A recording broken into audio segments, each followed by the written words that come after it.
41 and 45, my God, what a success rate. Why are you coaching the AFL again? She was inducted in the Sports Hall of Fame in 2013, going to sports science degree and done a thesis examining the behaviours of elite level coaches. Did you do me? Yeah. Oh, thank God for that. And then, whatever she says about me comes, it's credentialed, it's good, she likes me. I'm going to stay her friend for life. Jenny owns her own business, Best on Ground Performance, and currently works with elite sport players and coaches, but organisations as well, such as yours. May I introduce you, Jenny Williams.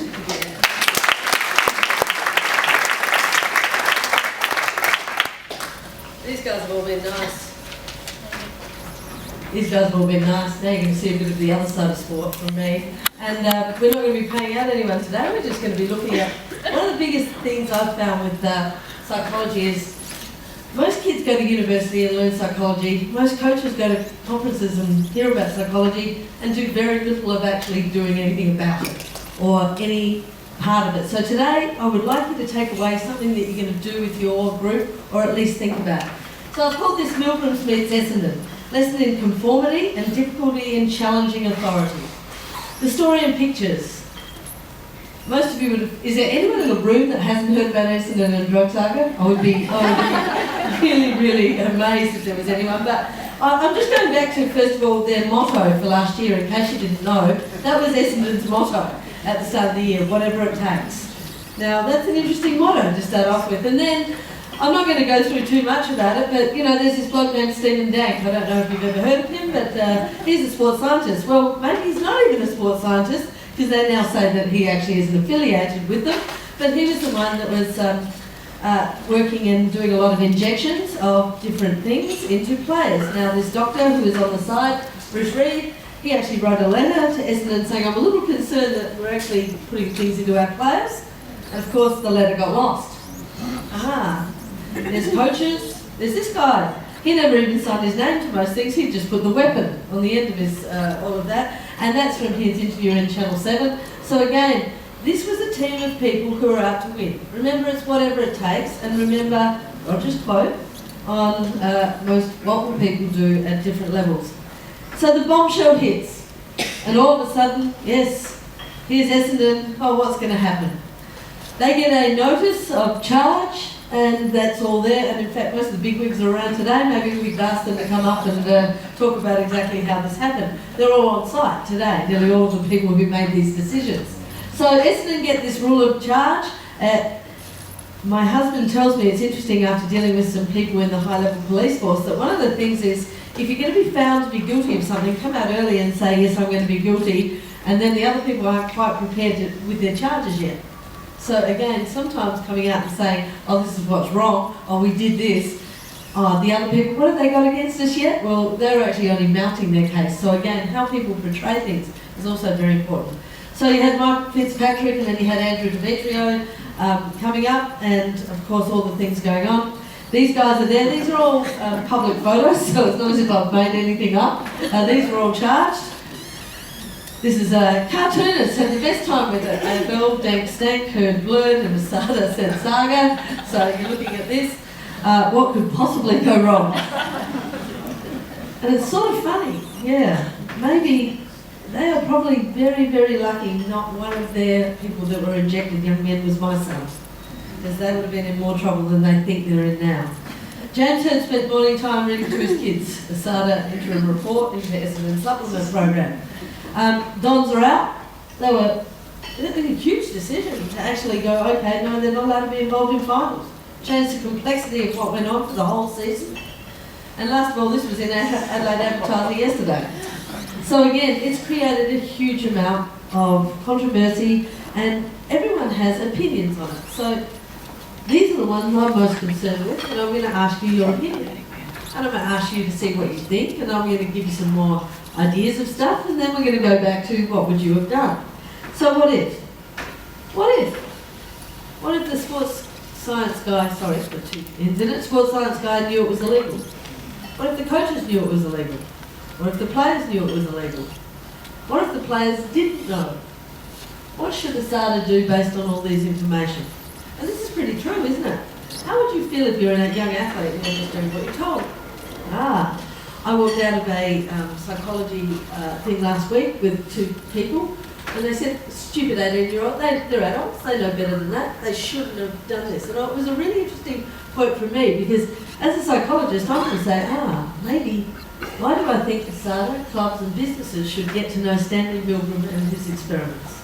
Who in here knows about Stanley Milgram? There's a few psychs, there's a few people. Who doesn't know anything about Stanley Milgram? Any person who's been in a Year 12 class of mine will tell you they know about Stanley Milgram. Because I think we need to know this experiment, and I think we need to pass it on, because it is one of the most valuable experiences that you can learn as a young adult or as an older adult into decision making. Volunteers needed. 2, let's have a look at the experiment. I'm just going to have a bit of fun with this. You're going to see this, then you're going to see some real people doing it and why we can't actually do this as psychologists anymore. But I'll see how it was. Anyone in the room want to come up and be on the chair here with me? 2 people. You're pointing at someone. Would you like to come up? She's pointing at you. So there. How about someone from this side of the room? Come on. Female, I reckon. I need a woman. Oh, what? Come on up. Name? Dan. Hello, Dan Kenny. Nice to meet you. Who's this? Alan. Hi, Alan. Alan, you're my mate, but we're going to tell Dan, okay? Alan and I are actually best good mates. He's one of my top, but he does not know. Dan does not know. He's come in to do this experiment. And I'm Stanley Milgram. You might have read about me in the great stories, but here I am.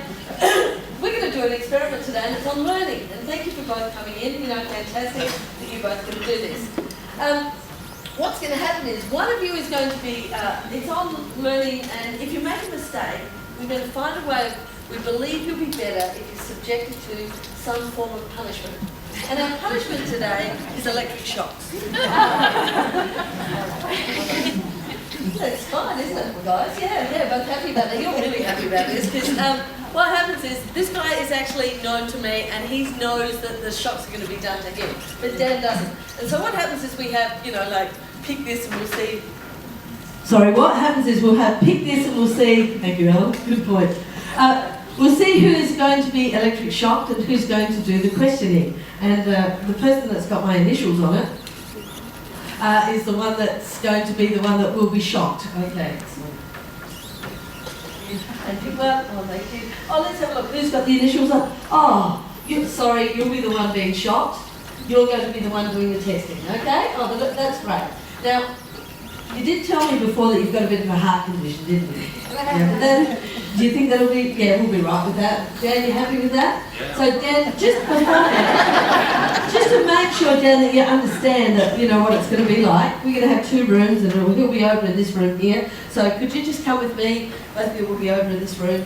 Separate room. But Dan, just beforehand, come over into this room. And Alan, I'll just ask you to stand up for a moment while we hook Dan to the machine just for 2 secs. Okay, Dan, petition here, can't see, separate room completely. We'll just hook you up. You can stay in here. Because we'll just turn it up, you know, to about 20 or 30, and we'll just, like, zap. And he goes, oh, that really hurts.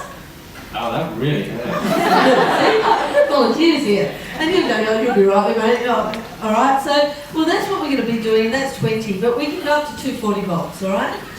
You know, is that okay? And the monitors will have on severe, very severe, and things like that. So, okay? So go back to your seat over here. Alan, you come in. Thank you, guys. Okay. What Dan doesn't know is that Alan is actually never mic'd up. I'm going to show you actual footage of this in a minute, but they don't actually know that he's not ever connected. But there's a really good thing in here with Alan's voice all the time going, ow! Oh, that hurts! Ow! You know, so in other words, so you're going to ask the first question, you're going to turn the dial up and you're going to ask spell duck, or, you know, something like that. And when he starts getting it wrong, we're going to start zapping him. So, okay, you turn it up and start zapping him. Fine, and Alan's going, ow! But he's actually not doing anything, he's just actually left the room. But it doesn't matter because he doesn't know that. The other thing is, at about 120, so at about 80 to 100, he starts going, this is really hurting, I'm not feeling very good, all of this sort of stuff. This is really hurting. And about 120, he stops talking completely. And at this stage, a lot of the participants start saying, are you sure, is he okay? Is he okay? Should I keep going? And I go, well, a non-answer is the same as a bad answer, so keep shocking him. All right? Now, it's really interesting. If we figure, let's say 240 volts probably would kill him, The interesting thing is, on this experiment, how many people would go right through to the end, and why is this important? Because, tell me in here, stand up if you believe you would have gone right through to the end. Stand up if you believe you would have. Okay, let's have the hands up now of the percentage that you think would actually go right through to the end. Who thinks 10% of people would actually generally shock people right through the end? Higher, higher, higher, higher. Okay, 20%. I'm going up, put your hand up when you get there. 30%, 40%, 50%, 60%. Psychologists are starting to be around here. 70%. 80%? 90%? 100%. Okay, guys, thank you very much. Sit down. Let's have a little bit of a look at the video here. What would you have done? Interesting. We've now said, not one person stood up and said they'd do it. Is that true? Did we see anyone stand up and say that would be them? But we're all pretty happy to say a certain percentage in the room would. Pretty amazing, isn't it? It's always other people. Do always other people do bad things? Well, it's pretty interesting when you have a look at this. Let's go to the fridge.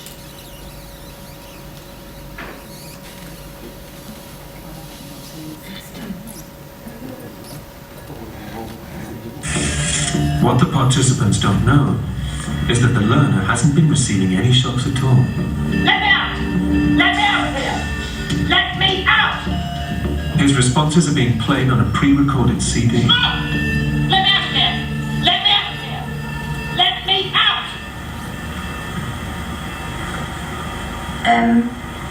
When I get to intense shock,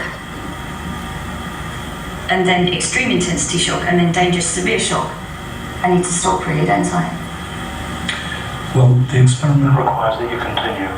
What about in dangerous severe shock, and then the XXX? Well, please continue. Just continue the experiment. Thank you. Okay. Thank you. The participant here deferring to the professor. Yes. And that deferring to the professor carries with it a diffusion of responsibility. And he cited his form and everything, didn't he? Objection. He cited his form and everything, didn't he? To say he was okay. They signed their form and everything, didn't they? Okay. Paper A cup, B wall. It was scary ghosts. It's incorrect. 225 volts. Let me out of here! Let me out of here! Let me out! Number 3. I mean, it's a classic example of what Milgrams showed. Somebody who, at face value, poses no threat to anybody, can, in these kinds of circumstances, proceed to the point of inflicting severe levels of pain. Is it A cup, B wall, C aeroplane, or D lampshade?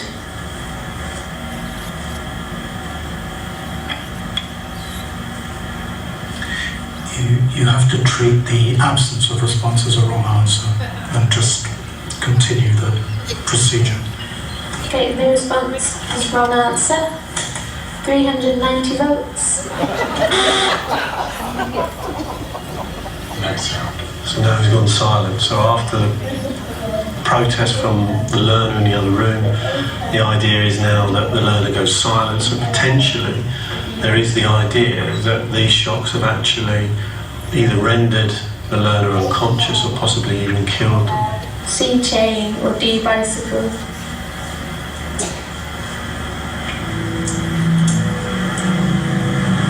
We killed them. He's not responding, so it counts as a wrong answer. Okay. Run out clear gas. 405 volts. Incorrect, 225. Let me out of here! Let me out of here! Let me out! I'm really not sure if I'm happy to continue doing this with him. He really sounds like he's in a lot of pain. Well, the experiment requires that you go on. Yeah, I know, but I don't really take any pleasure in putting that through a human being's arm. No, but this is an experiment. It's essential that you continue. Where did I get to? Number 3. Interesting. Very interesting. So he was all for chucking it in, but Yeah, the prompts drove him back to the task. I think it was interesting that that second prompt talks about how essential it is Yes. for him to continue. It's essential that you continue. I think that draws on that sense of obligation to the wider scientific project. Because it's Okay, if I now told you the experiments, number 1, psychologists aren't supposed to do these experiments anymore because guess who it actually hurt? Not the guy being electrocuted, other people, because they did not believe, none of you were going to stand up and say you would have done this. And if I tell you, consistently when they did these experiments, around 66 to 70% of people kept going right through to the end. Good people do dumb, bad things because we don't know better, or we are compliant to what happens. Now, this is a really important thing for you to understand in any of your businesses or any of the people who are there. If your authority figures are telling you things, people find it very difficult to question. Now, I'm going to this from the player's point of view. Because remember, I've been told 18 to 20 or 25-year-olds or university students, oh, let them look after themselves. Guess what? They're not in positions of power and they often don't know this. And when I show this about integrity with women, often to footballers by the way, I say that's 66% when you're sober. I'd hate to see what the percentage is when people are drunk. You know, so when people go out at night and if the authority figure or the most significant bloke is a captain and doesn't respect people, there's a fair chance the rest of the team are going to do the same sort of thing.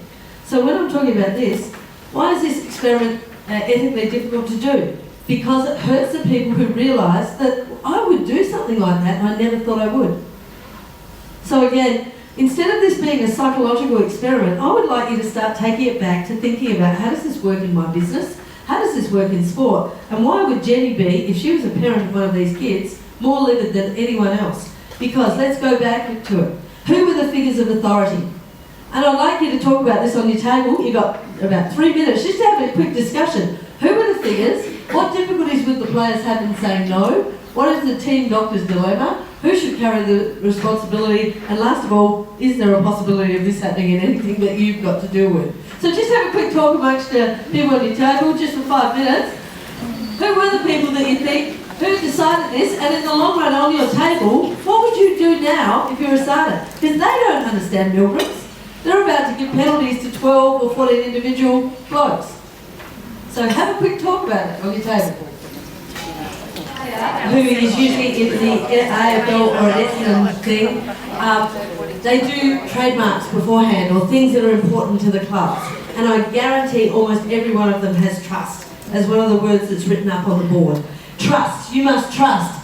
So if you have that as one of the mantras that they're supposed to do, they trust in the authority. The other thing is, if you don't take these injections, and we're doing whatever it takes, there's a chance you won't get a game. There's a chance you'll get left out. There's a chance that you're not doing everything that the group said they're going to do to win. So again, not only start looking at this as a experiment in should young people do things or not, start to think about, are you the authority in your group? Are you well researched? Are you ethical? Because if you're not, I guarantee you're taking a lot of other people down that path and you're subjecting people. So one thing is, I love this sort of thing.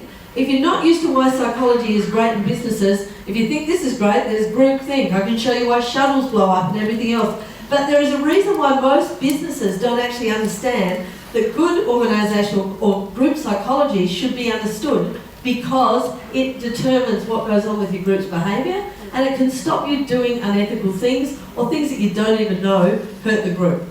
And I'll just finish off with this. Footnote. Fairfax Media revealed on Sunday that Dank had been appointed to work with the Women's Indian Premier League 2020 competition that was to be staged over 2 weeks in Singapore in September this year. The use of Dank being handed the chance to head up the sports science unit didn't sit well with Earl, who took to Twitter late on Saturday night to express his dismay. Well, unbelievable, I can't even play park footy, Flano can't watch footy, and Dank gets a new job. One of his followers then fired back claiming he wasn't bound to professional contracts, you two were. Earl then replied he was contracted at Essendon and on the payroll. So again, all the athletes, therefore, have these sanctions against them. Possibility is going to be there, and a guy who was at the back of it may not. He's going on with his career, got his job and everything else like that. So when I've asked you to think about this, today, as I said, thank you for listening. If you'd like to know anything more about this, or you have some ethical dilemmas, rather than just sort it out yourself, we actually think we've got some really good things for people to learn and find out. And if you've got any questions about this, maybe now you've got a bit better idea of when people ask you for an opinion on Essendon, rather than just what is printed in the paper, you can think of it from a slightly different and ethical point of view. And now, guess what? We actually have morning tea, which is going to be really good. Toilets, remember, are out that way. We're coming back in again at about 10:35, yeah, you said 10:35. So please feel free, chat with other people, and I'll put on, by the way, a few different little ethical videos, so if you're bored, there'll be a couple of things on here to have a look around when you're talking to people. So thanks for that.